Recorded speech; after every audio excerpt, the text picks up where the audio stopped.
好家伙，恐怕只有闪电侠这个剧才能拍到18集，然后当成第1集放啊！最屌的是毫无违和感。我是瓜皮儿，闪电侠第8季前情提要。中城出现了新极速者，而最了解极速者的人只有斯旺。为此，白瑞不远万里前往了炼狱岛咨询导师，推断出这个新极速者并未掌握能力。白瑞便守株待兔，见到了他。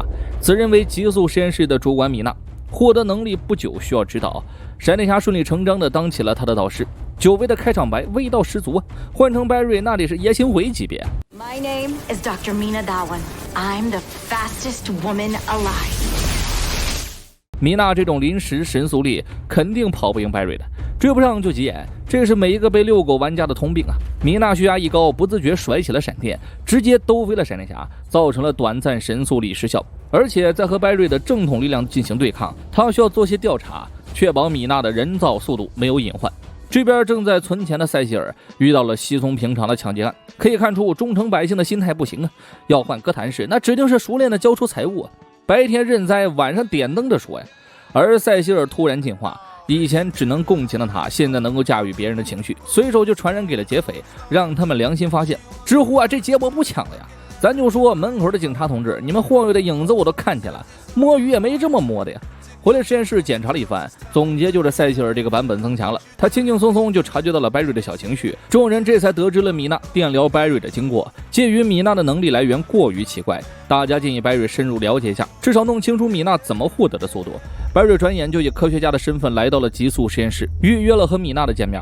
为了确保自己的动机纯粹，直言闪电侠是我好哥们儿。想起来，闪电侠还救过白瑞艾伦呢。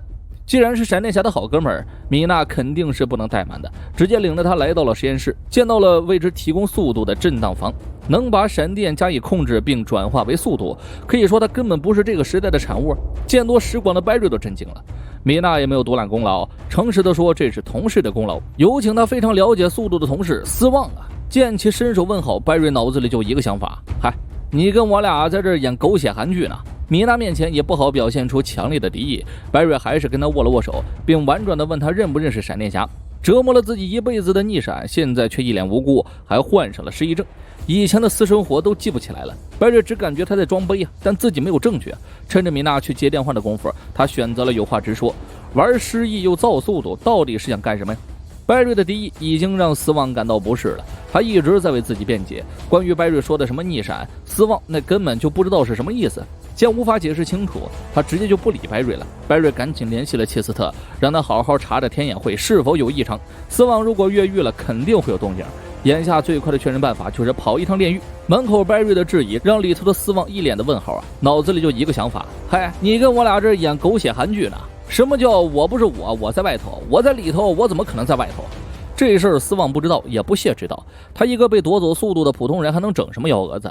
要越狱那也得配个帮手啊！斯旺不想理他，并且让他滚。可白瑞的问题并没有结束。大决战之后，斯旺就已经被时间线孤立，没有过去那些乱七八糟的身份。那城里的斯旺只剩唯一一种解释，他来自别的时间线。当年白瑞为了救下妈妈，强行回到过去活捉斯旺，因此创立了闪点。而修复时间线的代价只有放走斯旺，任由他杀死诺拉，以至于他窜到传奇捣乱。牢里的斯旺压根儿没好好听啊，给了白瑞一个建议：谁的事儿找谁去，问我有个屁用啊！白瑞当即素描了震荡房，斯旺一瞅就站不住了。这是自己在24世纪的作品，研发它是为了得到和闪电侠匹敌的速度，奈何设计不完善，不幸连接了逆神速力，而且在斯旺的时间线上压根没有听说过米娜这号人呢。但对方迟早会跟自己一样被逆神速力侵蚀，最终成为红眼变态。而他作为一个正版的斯旺最了解自己了，任何时间线的自己都是最自私的，城里头那个一定也不例外。白瑞白嫖完情报马上就溜啊，斯旺也没在风中凌乱，而是自言自语了起来，随即唤出了角落里的迪哥。司机侠前来觐见，正所谓无事不登三宝殿，好人不和斯旺见。正经人来找他那都是有正事的，见面先来了个互相伤害。迪哥上次见他还坐着轮椅逍遥自在，斯旺上次见他身边还有个奥利弗。迪哥懒得打屁，直接说要事儿。2年前一个盒子从天而降，里面的东西让人绿得发光啊！可在那之后，迪哥再也没有打开过盒子。为此他客串于各个剧集寻找办法，最终都没有收获。这东西的未知性让他感觉到了危险，自己也因此变得不再稳定。2年来都不敢回家，生怕伤害到妻子孩子。除非弄清楚里面是什么，呼唤他的又是谁，迪哥才能了却心事，重新生活。迫于无奈才来见了逆闪，或许这个200年后的人知道怎么办。斯旺倒真没让他失望，见过这种类似的技术，但想要自己帮忙有个条件，开盒后给自己瞅一眼。迪哥自然答应了，但解释权归他所有。这东西常出现在人生转折点，会自行寻找那些富有使命感的人。当掌握其中的力量后，将会变得无比强大。想打开这个盒子，迪哥就必须进入到第一次见到他的状态。那时候奥利弗刚刚牺牲，迪哥满心想的都是替兄弟去守护。念头一致，盒子缓缓打开，绿光射出。那一刻，迪哥看到了宇宙万物终极的运作规律。他是如此的渺小，而这份力量又是如此的强大。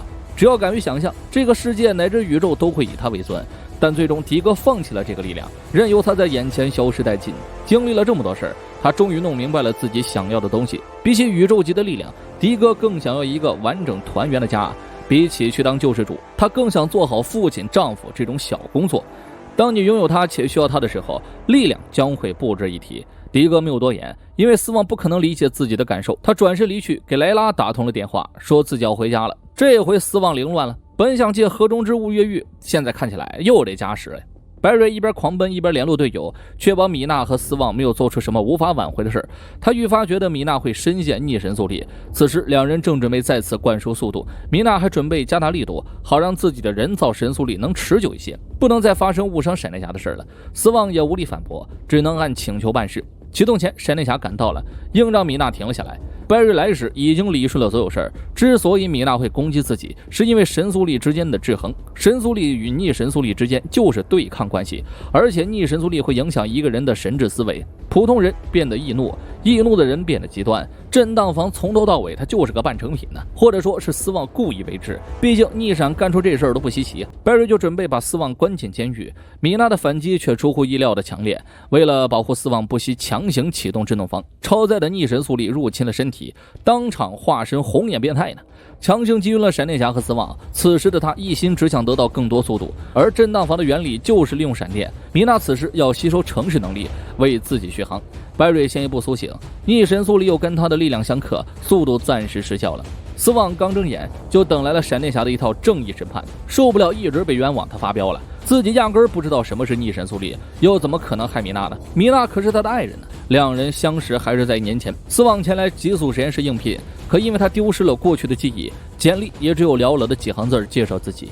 谨慎的米娜自然不会让这种人来实验室，可斯旺突然看到了米娜未完成的公式，他走上前像肌肉记忆一样解开了公式。这个答案让专门研究速度的米娜都懵了呀。眼前这个男人就是个天才，简历什么的或许可以通融一下。之后两人一起实验，互生情愫。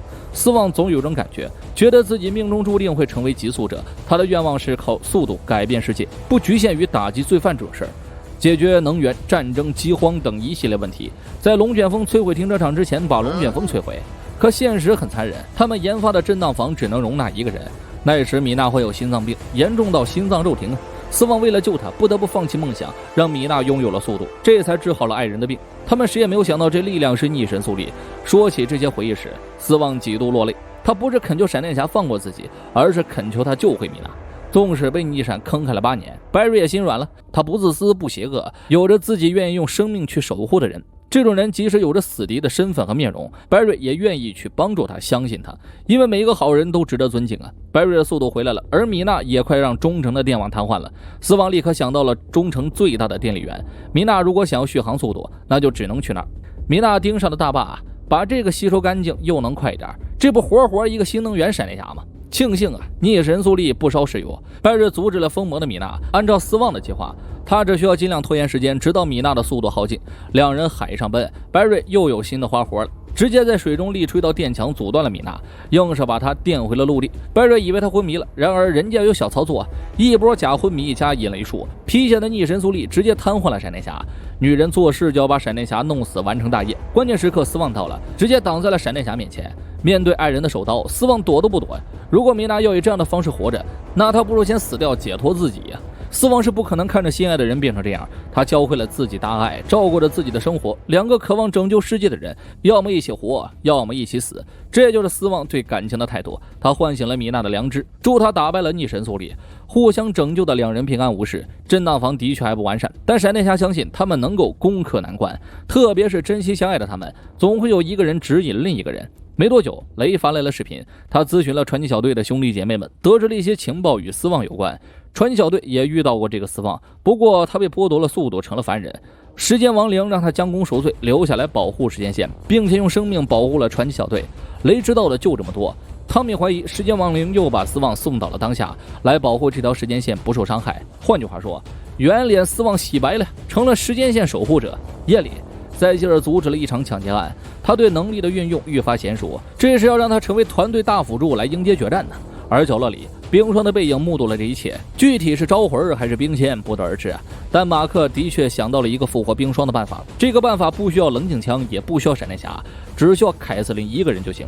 雷雨岛上，斯旺看似静静地躺在床上，但意识里早就脑补了一场大戏，霸凌闪电侠的那几年，逆闪传、逆闪崛起、黎明之战呢。顿时感觉他有点可怜，唯一的牵挂只剩宿敌，没有朋友，没有家人。一个声音突然出现，似乎是选中了斯旺，他给了点提示，自己是老朋友，也是新朋友。没等斯旺开始猜，迪根就现身了。众所周知，越狱的是两人组，斯旺现在万事俱备。这一集要是当第8季的第1集，其实一点也不违和，算是今年矮子里拔高个了，至少填了几个坑，让观众心安一些。心安不是因为剧情，而是因为知道剧组还惦记着时间线这事儿，差点以为时间线是个人就能改了。既然洗白了另一个斯旺，那就让他常驻小队，不过分吧？没有博士，来个博士的前身也能接受啊。本集迪哥的事儿可谓是交代完了，那绿灯界其实根本没人看见，或许从头到尾都是我们的幻想。这次更坐实了，迪哥不可能成为灯侠了。但他一登场时那个绿箭侠变奏曲，闭上眼我都以为奥利弗诈尸还魂了呢。结尾处雷所说的那个事件，其实就是《明日传奇》最终季的剧情。因为那个斯旺明白了时间线不能也不该被改变，所以在《明日传奇》第2季结尾消失的一瞬间，被时间亡灵选中，成为了时间线的守护者，最终遇到传奇小队，并保护了他们，献出了生命。原本是要等到第8季做出解答，结果传奇被砍了。因为我暂时还没有更到那里，所以提前解释一下，毕竟有不少人没空去看《明日传奇》的。最后就是想说一下片里的回忆杀，躺在床上的斯旺思绪回到了第1期，从当年那个运筹帷幄、英气勃发的威尔斯，到现在饱经沧桑、一无所有的斯旺，一个画面的衔接就是8年呢。最后许愿一波，希望第8季低开高走啊！我是瓜皮儿，下期见。